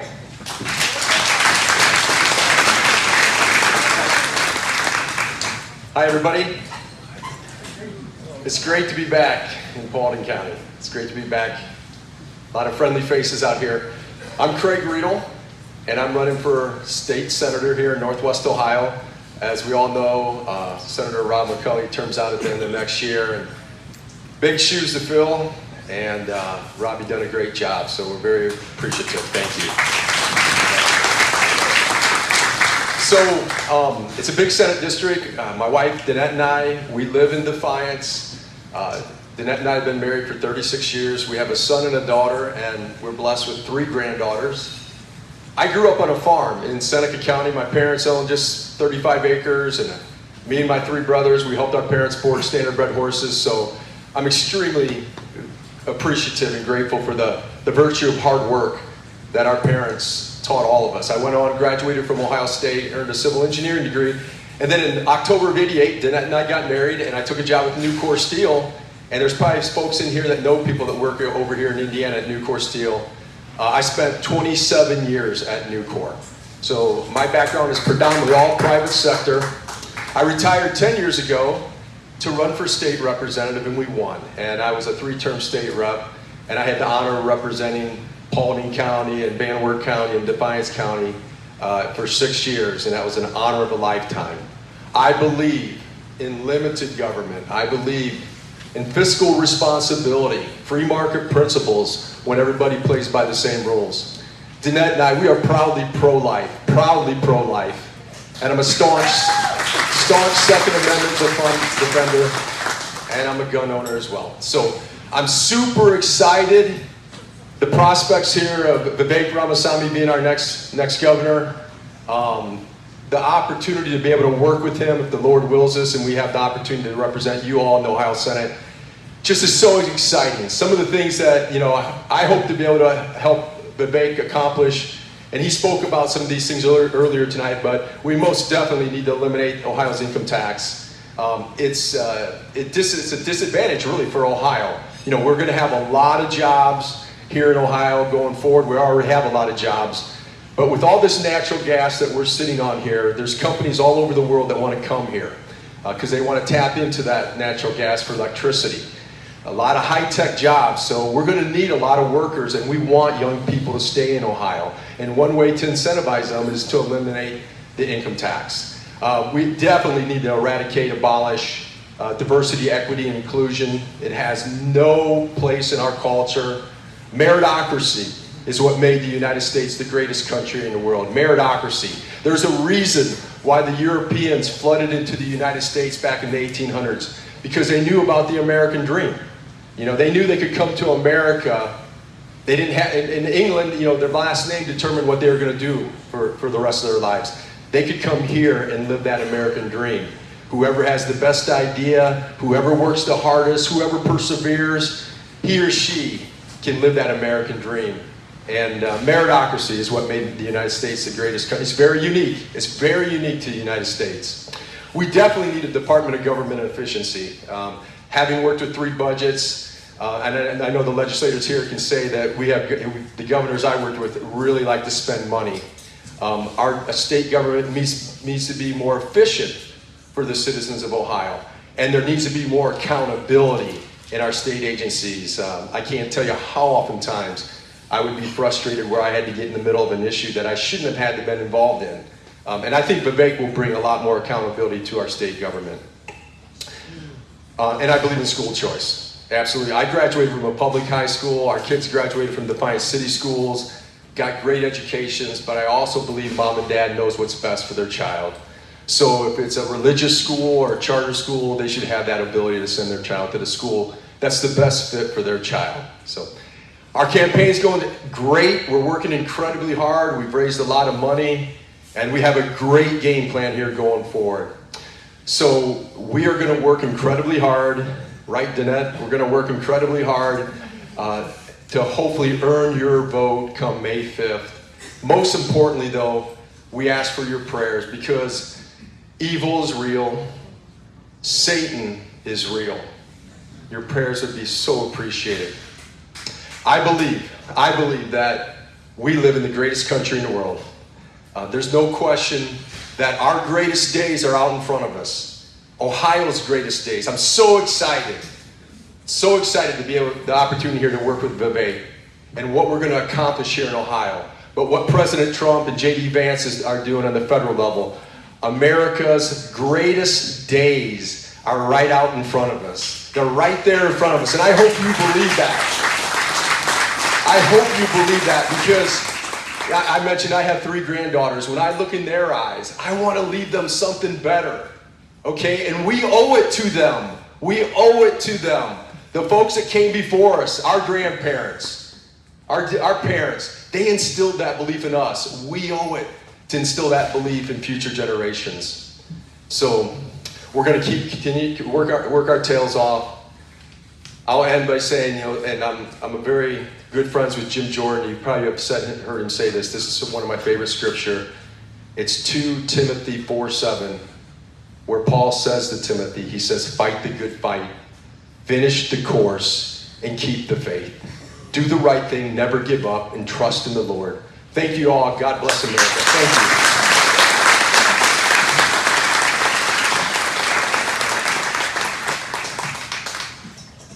Thank you, Craig. It's a pleasure to introduce a candidate for the Ohio Supreme Court. We don't get too many of those up this way usually. I want to give great credit to Judge Colleen O'Donnell, who drove up here to visit with us this evening. There's an open seat on the Ohio Supreme Court next year. There is a primary underway. There are several candidates. The advice, when they ask me for advice about how to win in Northwest Ohio, I say show up. That's the first and most important thing. Because you're all going to go out tomorrow and tell your friends that a candidate for the Ohio Supreme Court was here, aren't you? I think you will anyway. So, and that's why it's valuable having you come here. Judge Colleen O'Donnell.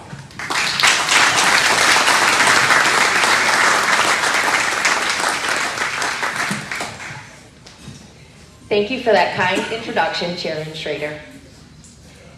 Good evening, distinguished guests, ladies and gentlemen. It's a pleasure to join you here tonight in Paulding County. My name is Colleen O'Donnell.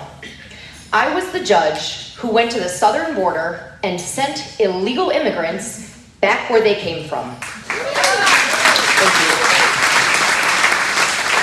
Drug traffickers, MS-13 gang members, human smugglers, these are dangerous people. And I looked them in the eyes, I heard their cases, and then I ordered them to be removed from the United States of America. Thank you. In 2023, I rented a tiny one-bedroom apartment in Laredo, Texas, the border town in the hotbed of immigration. 1,500 miles away from my home and my family here in Ohio, enduring 100-degree heat and presiding over asylum cases day after day after day. The border crisis was real. But when somebody didn't belong here, I heard the case and then I sent them packing. I never granted asylum a single time. Thank you. Still though, the system was broken. Border Patrol agents were effectively handcuffed from doing the jobs that they were trained to do. Immigration courts were overwhelmed with a backlog of cases. And in many instances, judges' removal orders were not being carried out. But as you folks have noticed lately, things are different now. There's a new sheriff in town, and his name is President Donald J. Trump. There's a new energy coming out of Washington, D.C., and that same energy is here in Ohio. The border is finally getting the attention it deserves.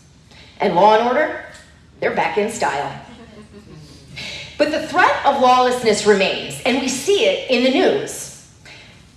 Violence targeted at churchgoers, assaults on ICE agents and law enforcement officers across the country, judges ignoring the law or manipulating it to serve their own personal political agendas. And when that happens, honest, law-abiding Americans pay the price. Our friends and our neighbors get the short end of the stick. And that's why I'm here today, because I am ready to serve the great state of Ohio, my friends and neighbors across our state, without being hamstrung by the chaos from the past. I'm running for the Ohio Supreme Court because I respect our Constitution. I respect the three separate co-equal branches of government, and I respect the rule of law. Ohioans deserve leaders who will serve with integrity and with distinction and who won't play politics. You deserve a court that works hard and serves you. I'm Colleen O'Donnell, and I would be honored to have your support of my candidacy to secure a constitutionally conservative Ohio Supreme Court for the next generation. Thank you. God bless.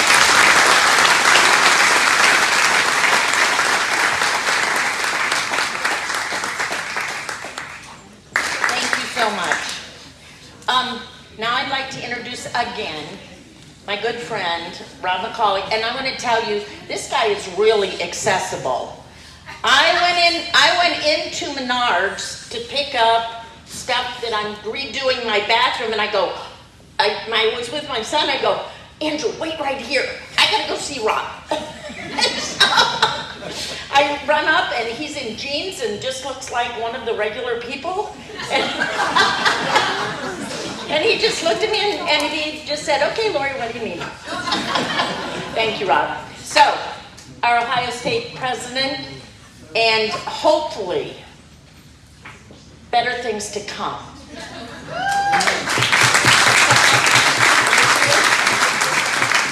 Thank you, Lori. That is a true story, actually.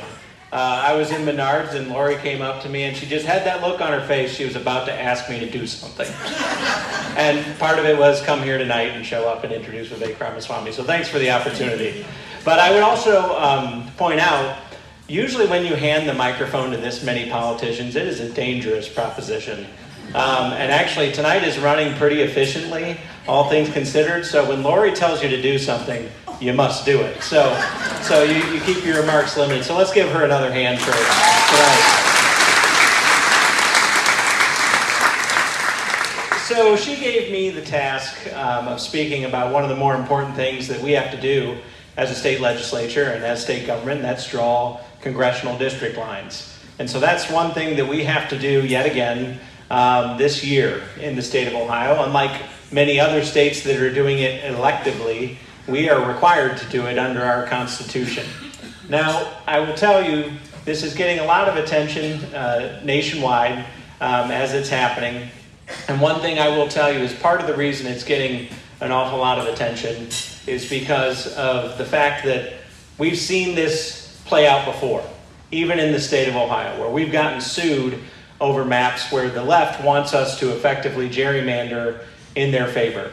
They want to guarantee wins across the state in areas where, quite frankly, Democrats, on paper at least, should not be able to win races. And they want to do that because they want to advance their agenda, which would include impeaching President Trump. And that's one thing that I think everybody needs to be mindful of when you see the outpouring from the left against what states are doing with their redistricting efforts, okay? So one thing I would urge you to do, okay? Please participate in this process. There are opportunities for public input because the left is going to flood all of our inboxes with their own proposals that would make Ohio a Democrat map as far as congressional districts are concerned. We need people from the right and people who are going to look at this from a common sense standpoint to voice their own opinions on whatever map gets proposed and voice their own opinions even on whatever map you would propose. And so we need that as well. So we look forward to what the process is. During the month of October, it could go to our redistricting commission, which just earlier today I appointed Jane Timken, who I think we all know will be my appointee on the redistricting commission.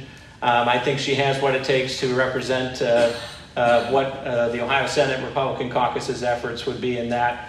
And then if it doesn't happen there, it would go to the Ohio legislature, which would have an opportunity to pass a map in November. So we don't know yet what those maps are going to look like, which is why you're seeing all these people from Lucas County coming down here to a district which they don't represent because, or a district that they wouldn't currently be running in, is because, as Lori mentioned earlier, the speculation, of course, on where district lines may end up. We don't know yet. I don't know yet. Even if I did know, I wouldn't tell you. So, but seriously, I don't know.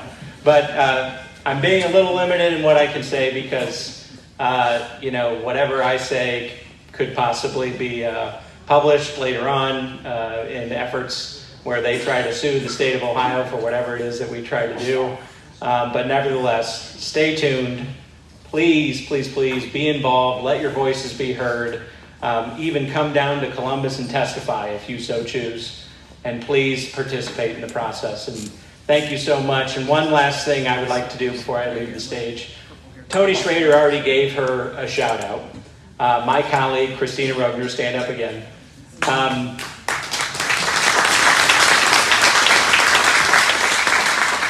Christina Rogner is one of the most conservative legislators I have ever served with, if not maybe the most conservative legislator I have ever served with, and somebody who is a pragmatic conservative at that. She has led on so many issues. She and I co-sponsored in our initial attempt the bill to reopen Ohio during COVID. Yeah.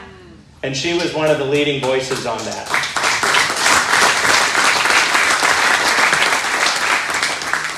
She's always been a leader on keeping people's personal liberties intact. She's always been a leader on fiscal conservatism, and that's why I'm proud, and I know she has several other people in the room who have joined me in this. I'm proud to endorse her for her race as the next state treasurer. So, wanted to make that clear. So, as she pointed out, I got to figure out what I want to do when I grow up at the end of 2026. I just ask that you all keep me and my family in your prayers as I make this decision, but it's been a pleasure to serve all of you in Paulding County. I will continue to serve you with great passion and perseverance through the end of 2026, and it's great to serve as the President of the Ohio Senate. Thank you so much.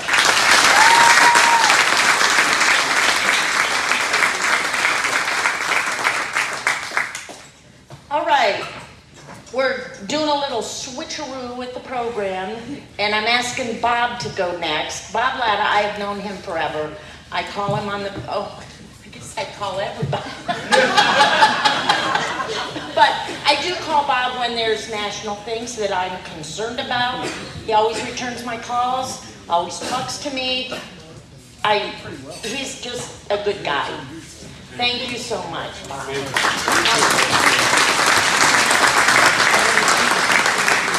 Madam Chair, thanks very much. And first, I want to do this.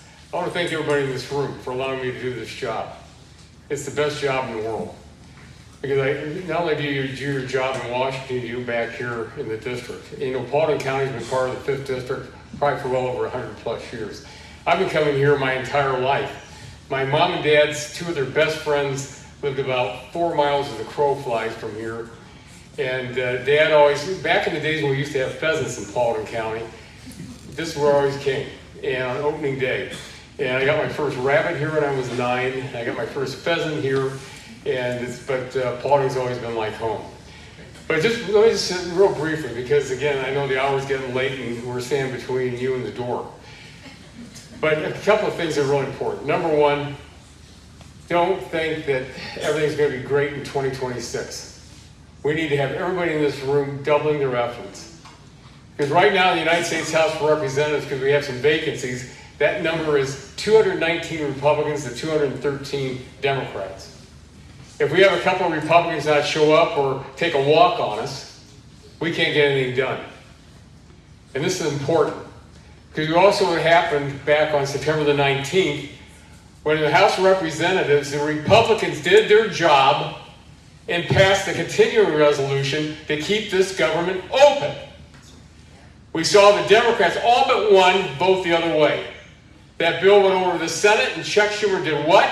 He shut us down. Now what's going to happen in this country is that, number one, on October the 15th, our military that's out there day and night for us, protecting us, aren't going to get paid after October the 15th. We're going to have all these people starting to go to work who aren't going to get paid. Now here's the thing, some people say, well, it's okay to have a shutdown because we're going to save money. Let me tell you, you lose money in a shutdown because we're going to have to start everything back up. So we've got to get this government back open. The Senate's got to get their work done. I know that Senator Thune over there is doing his job trying to talk to Schumer and the Democrats, but probably what's going to happen is they're going to go home tomorrow night and come back on Monday. We'll be back in session on Monday in the House, waiting. So, a couple of little things real quick. Number one, just always remember this number. We're $37 trillion in debt. $37 trillion in debt. I want you to look at these kids in the room who never had anything to do with it. They're going to be paying for this the rest of their life. Number two, I used to serve on the Budget Committee. I serve on the Energy and Commerce Committee now. Number two, when you look at how much interest we have to pay on that debt today, the Congressional Budget Office isn't always right. They predicted by the year 2032, we'd be paying $1 trillion just to pay interest on the debt. You know what happened? It happened this year. That's how fast it's coming. It's projected by the year 2050, and this number is wrong, the interest on the debt will be the largest payment we make. It'll be higher than Social Security, higher than Defense, higher than Medicare. So we got to get this under control. But don't listen to what the left's saying. Don't listen to what they're saying on TV. Because they're saying, oh, you know, the Republicans are terrible people. You know, we got to make sure we save Medicaid and all these other things. Let me tell you something. In our reconciliation bill that we got passed, we made sure that Medicaid's going to be out there for who it's for. The disabled, the elderly, the young children, pregnant women. Not for people that are illegal. Now you hear the Democrats say this. Democrats are saying, oh, nobody who's illegal is getting Medicaid. I sat through a 24-hour markup, which means making sure we got that reconciliation bill done with all the health provisions that came through our committee, all the energy provisions that came through our committee, and I chair the energy subcommittee. The Democrats said, nobody who's illegal is getting Medicaid. The very next day, and I thought, why couldn't this come out the day before? On the front page of the Washington paper, above the fold, is a picture of Governor Newsom saying what? That the illegals in California who receive Medi-Cal are going to have to start, as he said, kicking in $100 a month. And they're saying nobody's getting it. We got a lot of work to do. But it's going to take everybody in this room to roll up your sleeves. And again, I thank you for everything you've done. I thank you for everything you've done. But we've got to double our efforts. Because again, if we lose that majority, and the majority in the House is 218 to 217, we're at 220 right now. Well, we're going to fill one more seat and get back to 220. Democrats will be back at 215. But if we slip under 218, it'll be the impeachment of the week of Donald Trump. I'll guarantee it. So we have to do everything we possibly can, because I know when statewide or anybody from nationally, you've heard it before, we call it the I-75 corridor. You got to win everything to the west, you take out the cities, and we got to do our massive effort to do our part to make sure we win here. So thanks for what you've done. And just remember that next year, next year, this country's going to celebrate its 250th birthday. 250 years. And it was 250 years, this April the 18th, 250 years ago, that Paul Revere, Dawes, and Prescott rode across the countryside to warn that no, not the redcoats were out, but the regulars were out. And the next morning, on Lexington Green, on April the 19th, 1775, a little band of American Minutemen stood there when the British told them to lay down their arms and go home. And no one knows where that shot came from. But after that first shot, 8 Americans lay dead. The British marched on to Concord. And something happened the British never thought would happen. When they made it to that bridge, an American officer said, fire. And it became a running fight all the way back to Boston. And it took until 1781 in October for us to have Cornwallis surrender at Yorktown. And 2 more years to get that surrender actually documented and signed. We've got to make sure that every generation passes on this country better than we found it. And we have people out there now saying that our kids are going to have it worse than we ever could think.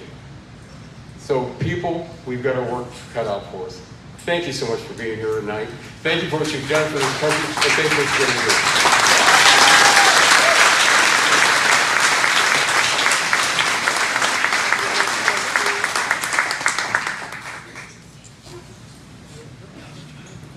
All right.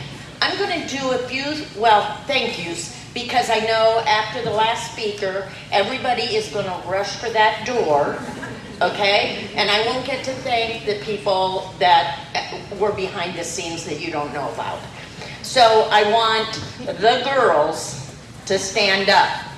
And that was Shannon, Cheryl, Doretta, Lisa Flippo, Kathy Wilson, Penny Dewar. Please stand.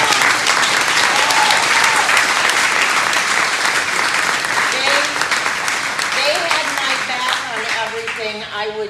We had a texting thing going. I would text them and say, who's got the White House? Who's got this? Where are you going to be? Are you coming here now? And like Rob says, nobody says no to Lori when she's in this mood, okay? So they helped me so immensely. And then my central committee, Matt, McDougal, Caleb, Lisa, I gotta see who else. Any central committee, Dave Birch, Paul Ludwig. Help me out here, guys. Okay, who am I missing? Oh, Harry Bear. Oh, I can't forget our treasurer. But these guys showed up yesterday.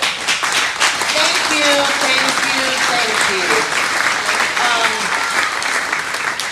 They showed up. We had this hall set in a matter of like 2 hours. It was fabulous. They just did a wonderful job. And then I'd like to give a shout out to my husband, Raz. Stand up there.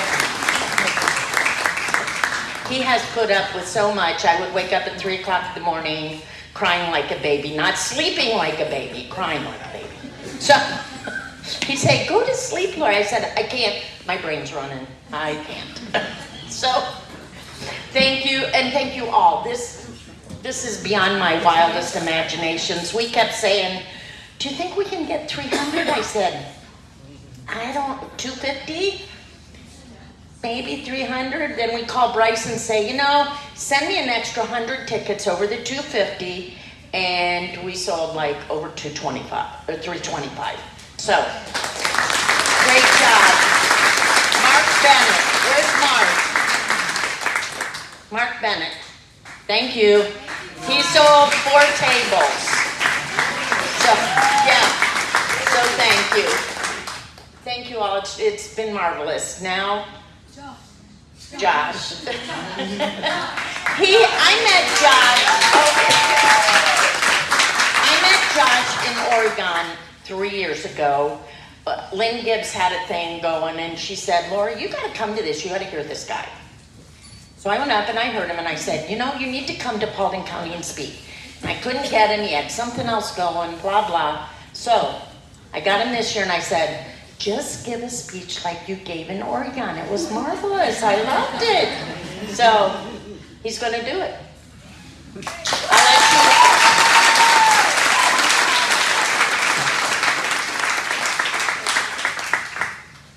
Well, give it up for Lori again for this great event.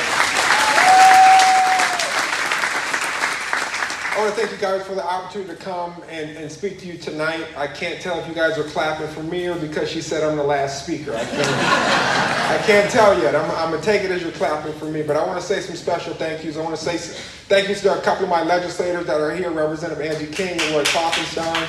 I really appreciate you guys. They've shown me so much love and support since I've been in the legislature. These are two people I actually consider close friends of mine. I can call them anytime. Roy answered the phone while he's on the combine. I can hear it in the background. He told me he was going to take me on the combine. He hasn't taken me yet. I'm going to hold you today. I also want to thank my beautiful wife, Niera, who made the trip to be supported tonight.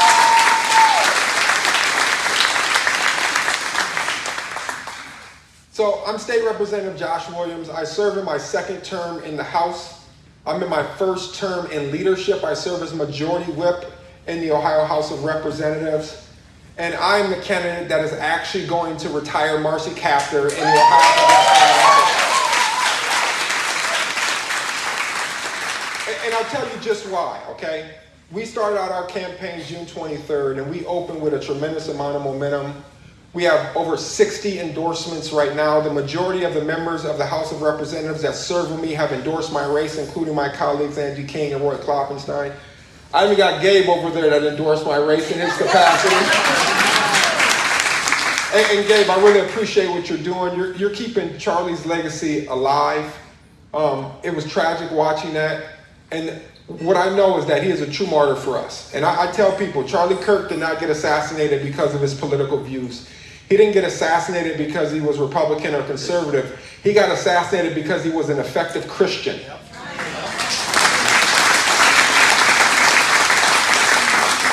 I think America saw that he was saving souls on college campuses where they thought those young kids were lost forever and they weren't going to be able to find their way to Christ. And they had to take him out. And they thought that that was going to kill our movement.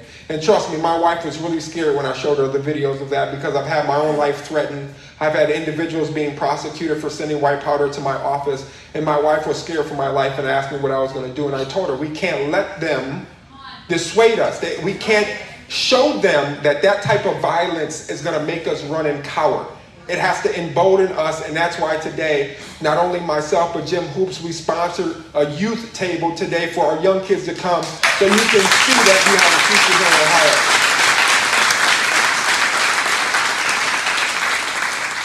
Now, I know I'm the last speaker and I'm holding you up from going home, but Lori wanted me to tell my story.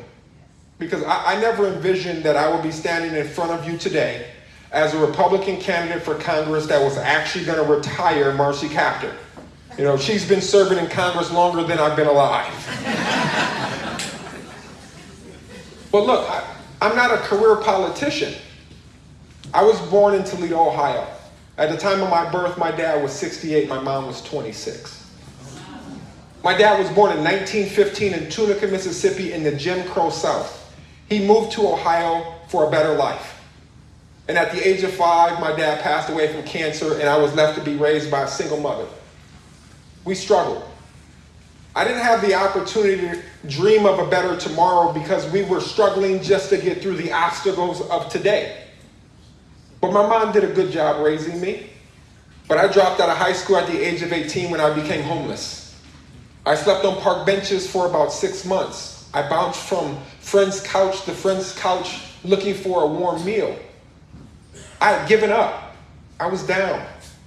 But life didn't give me the opportunity to give up because I met the mother of my son and she became pregnant and I did what I was supposed to do. I went and found good, hard, honest work at the railroad.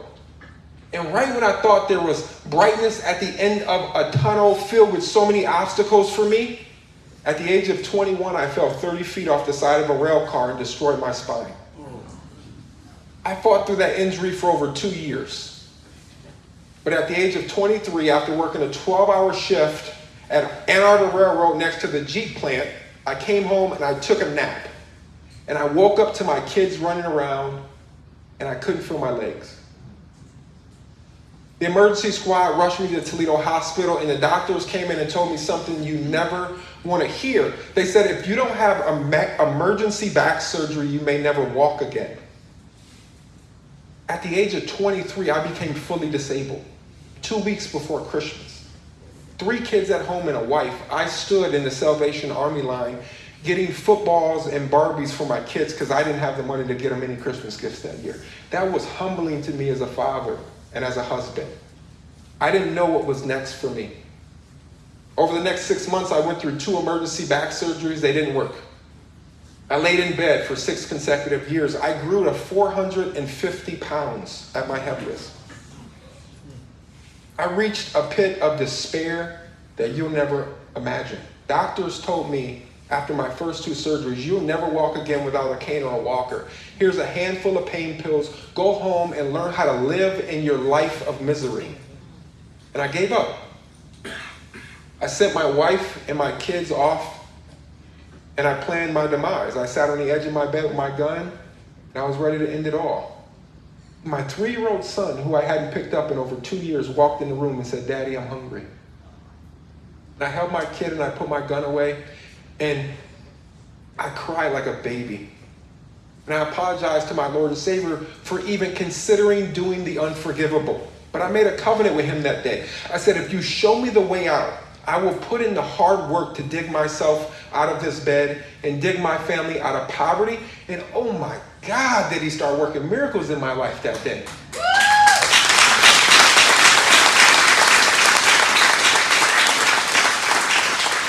I met the right doctors and lawyers, the right friends and mentors. He gave me hope again. And I had 2 more back surgeries, 2010, 2012. I had metal steel rods and screws put in my spine to stabilize it. I had weight loss surgery. I lost 200 pounds. And at the age of 29, I felt healthy enough to get out of that bed and enter into the workforce. But the government stood in my way.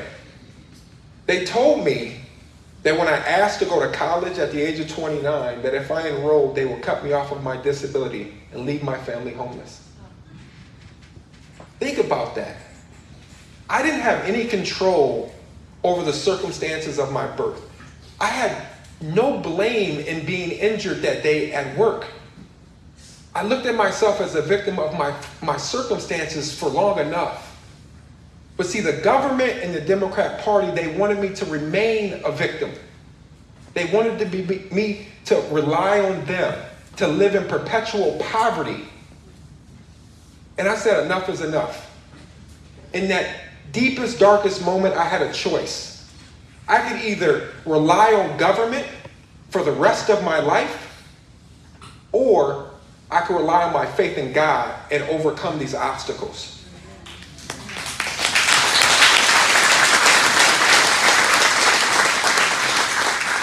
So I fought. I was raised to be a fighter. And we threatened to sue the state of Ohio for over a year for the right to go to college, the right to chase the American dream, and they backed down. We won. Thank you. And at the age of 30, I enrolled at the University of Toledo as a freshman. And at the age of 35, I graduated from law school.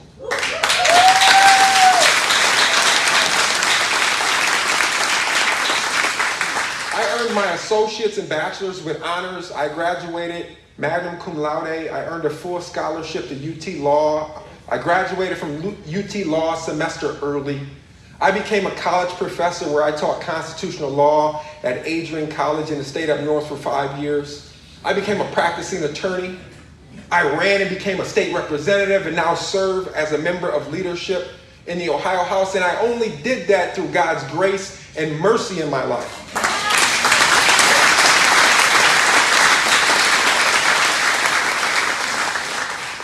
And look, I got the Democrats scared. They don't know what the heck to do with me.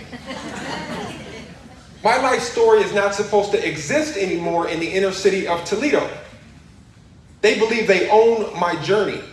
And when I got into politics, They were mad that I was a Republican.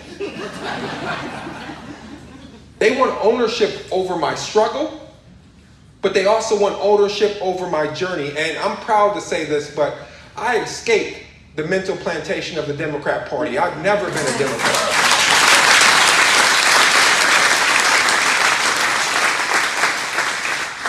I was born to be a fighter, and I plan on fighting for Northwest Ohio in the Congressional 9th District and beating Marcy Kaptur. In the last race, in the area of the district that I overlapped Marcy Kaptur, in Western Lucas County, Ottawa County, and Will County, I beat Marcy Kaptur by 6,600 votes.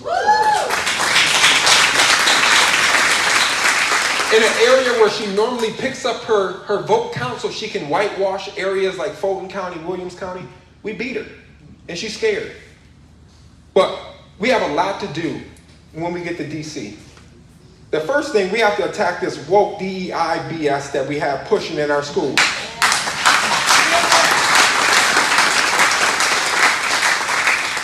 Now, my colleagues know I took a front row effort on getting rid of DEI here in the state of Ohio, pushing Senate Bill 1, and I gave a 16-minute speech where I had to look at my Democrats try to shut me down because I was the black Republican, the first one in 50 years in the Ohio House, the first black majority whip in Ohio's history, all without DEI.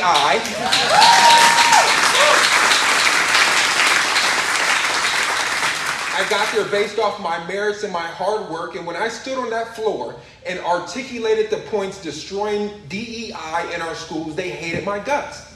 I explained to them, I got a doctor's degree, my beautiful wife has a master's degree. Tell me why we are in a room with unqualified candidates just because we're the same skin color. Explain it to me. I want to be judged based off my merit. I want people to know I earned my right in the room, that you didn't just put me there because of my race. And I took that charge in the state of Ohio, and we got rid of it in our institutions of higher learning.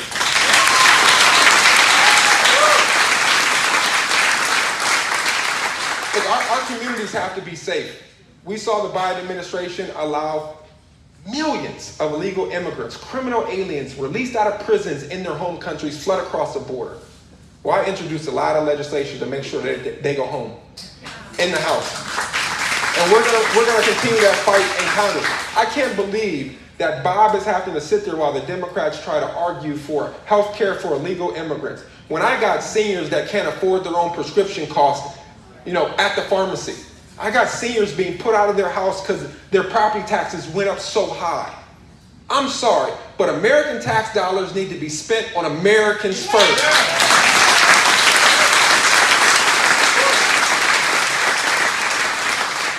And I'll finish on this. Our economy is finally recovering from 4 years of Joe Biden and Marcy Kaptur. Remember when Marcy said she can't wait to work for Joe Biden? Well, as a legislator, as a congressman, you don't work for the president, you work with the president. And I plan on working with Donald Trump and his economic policies to help our economy grow. Remember when they told us the tariffs were going to destroy our economy? Well, they had to come back and correct that. Those tariffs are raising revenue for the United States, and we're finally going to hopefully start paying down this debt. Yes. But that economy is supposed to be there. I want to make sure that the government doesn't get in your way like they got in my way. What does the American dream mean to me? I thought I was living it. When I was making $50,000 a year, when I was working for the railroad, I thought I was living the American dream. And then I got hurt. When I got to college and I became a lawyer, I thought I was living the American dream. When I got to marry this beautiful woman, I thought I was living the American dream. When I got to the House of Representatives, I thought I was living the American dream. When I made it to leadership, I thought I was living the American dream. I figured out the American dream is the ability to dream for a better tomorrow, and the government getting the heck out of the way and let you chase it even if you fail. That's the American dream.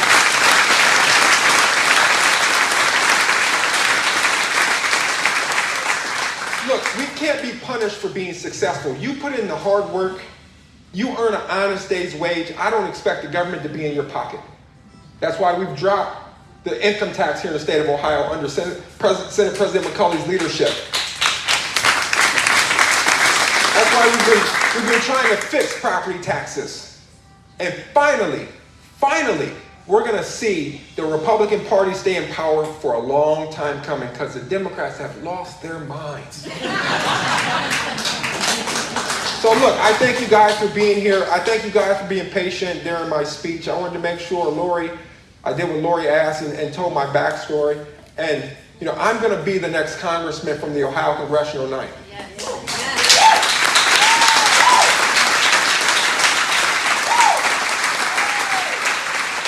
So my name is Josh Williams. You'll see our literature on your tables. You guys can go to our website and learn more about us. You'll learn how hard of a worker we are for our caucus right now.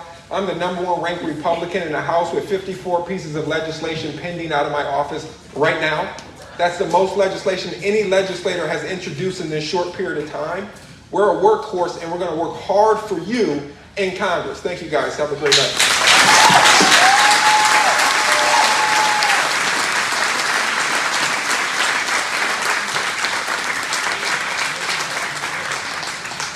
All right, guys, guess what? Let's make it a wrap. Thank you all so much for coming. Have a safe trip home. Thanks again. Mic check, 1, 2. We're going to get a picture with you, Becky. Yeah, let's do it. Is that Let's do it. okay? Absolutely. Nice to meet you. Good to meet you. Hi. Hi, I'm Lori Lucas. Lori, good to meet you. Good to meet you, too. Good to meet you.